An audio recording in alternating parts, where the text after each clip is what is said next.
باسی ئەمڕۆمان دەربارەی پەروەردەی ئیسلامی و کۆنتڕۆڵی کۆمەڵایەتیە. کۆنتڕۆڵی کۆمەڵایەتی مەبەستمان لەوەیە چۆن تاکێکی کۆمەڵ یان گروپێک لە ناو کۆمەڵگەیەکە کۆنتڕۆڵەکە، چۆن زەبط و ڕەبتێکی وای وەرگرتووە کە خۆی لەسەر خۆی بوو بێ بە چاودێر، چۆن کۆنتڕۆڵی ئەمنی هەیە، ئەبینی حرەز لە شوێنانە بڵاو بێتەوە بۆی دزی نەکرێت، کۆنتڕۆڵی سیاسی هەیە، کۆنتڕۆڵی یاسایی هەیە، هەموو شتێ فەقەر قانونێک بۆی دانراوە ئەیگرێتەوەکو لە وڵاتانە هەیە. شتێکی تر هەیە پێوترێ کۆنتڕۆڵی کۆمەڵایەتی. کۆنتڕۆڵی کۆمەڵایەتی هەموو بیر و باوەڕێک، هەموو وڵاتێک ئاڕاستەوان و بیرمەند و فەیلسوفان و نەخشەوانانی هەموو بیر و باوەڕ و دەوڵەتێک، هەروەها هەموو حیزب و دەسەڵاتدارێک محاولەی ئەوەکەن بزانن چی بکەن بۆ ئەوەی ئەو کۆمەڵگەیان لە ناو خۆیە خۆی کۆنتڕۆڵکە بێ ئەوەی پێویستی بۆ هەموو مراقبەی پۆلیس و ئەمن و مخابرات و یاسا و ئەو شتانە. چۆن ڕقابەیەکی وا دروستکەن لە دڵ و دەروونە تۆکو چاودێرێکی ذاتی خۆیی لە کابرایە دروست بوو. گومانیتیانێک کە پەروەردەکردن باشترین زەمانەتە بۆ دروستکردنی ئەو چوارچێوەی کە کۆنتڕۆڵە کۆمەڵایەتیەکەی پێ دێتە بەرهەم.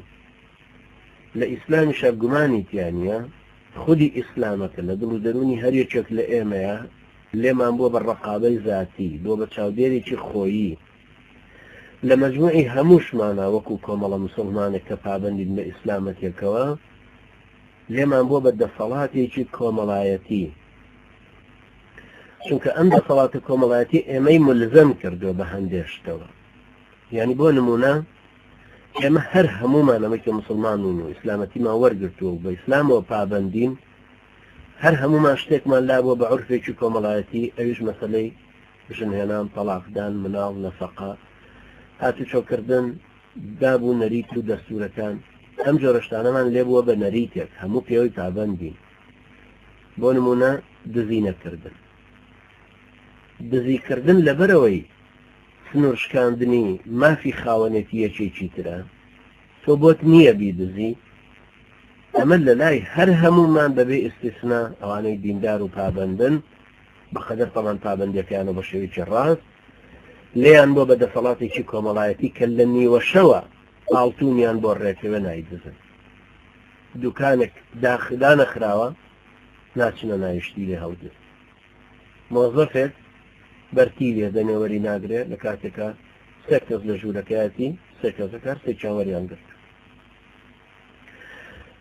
چیوە ئەکە ئەم دەسەڵاتە کۆمەڵایەتیە لە ناخی ئەم تاکتاکانەیە وا دروست ببن؟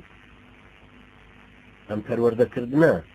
ئەم پەروەردەکردنە زۆر دوور مەدایە، زۆر پش و درێژانەیە، لەسەر کۆمەڵە یاسا و ڕێسایە، چونکە قەناعەت دروستکردنە لە ناخی ئەم تاکەیە. ئەم پەروەردەکردنێ دوایی وای لێ دێ ئاڕاستەوان و پابەندی و سەرکردایەتی ئەم ئینسانە ئەکاتۆ لە ناخی خۆیە. چونکە لە ئیسلامە کۆمەڵێک مەبادیء هەیە، کۆمەڵێک ڕێسا و یاسا هەیە کە پەیوەندی کۆمەڵایەتیەکان دروستەکە. ئەم ئینسانی داڕشتووە لە ناخیا پێیوتۆ چی حەڵاڵە چی حرامە لە هەموو ڕوویەکە، چی جائیزە چی جائیز نییە. بۆی دیاری کردووە لە تۆ پێویستە بچی سەردانی ماوەی دراوسێکە بکەیت. باش کە چووی سێ جار لە دەرگا ئەدەی کە نەیان کردەوە عاجز نابی ئەگەڕێیتەوە. کە چووی ئەو کاتی دەرگاکەت لێ ئەکەنەوە بەرامبەر دەرگاکە ناوەستی، لە کەناری دەرگاکەوە وەستی بۆی تۆ ناو ماڵەکە نەبینی. کابرا فەرمووت لێکا چیتە ژوورەوە لە کوێ وتی دانیشە لەوێدا ئەنیشی. ئەمانە هەمووی ئادابێکی کۆمەڵایەتین، بەڵام لە ناخمانە وردە کۆنتڕۆڵێکمان پێ ئەبەخشێ دەسەڵاتێ دروستەکە هەمومان پێوەی پابەند بین. ئەمە قەناعەتێکی عەقڵیە، انفعالێکی وجدانیە، هەستێکی بەرزە لە ناخە، دابوونەریتێکە پێوەی پابەندین، ڕەفتارێکی ڕەسەنە خومان پێوە گرتووە. بە مەجموعی هەمووی ئەبێتەوە بە نەریتە کۆمەڵایەتیەکە. ئەمەش لە لایەکی ترەوە لە کۆمەڵگەکەی ئەبێ بە چاودێریکردن کە ئێمە بە عکسەکەی و پێڵێن عیبە یاڵین جائز نییە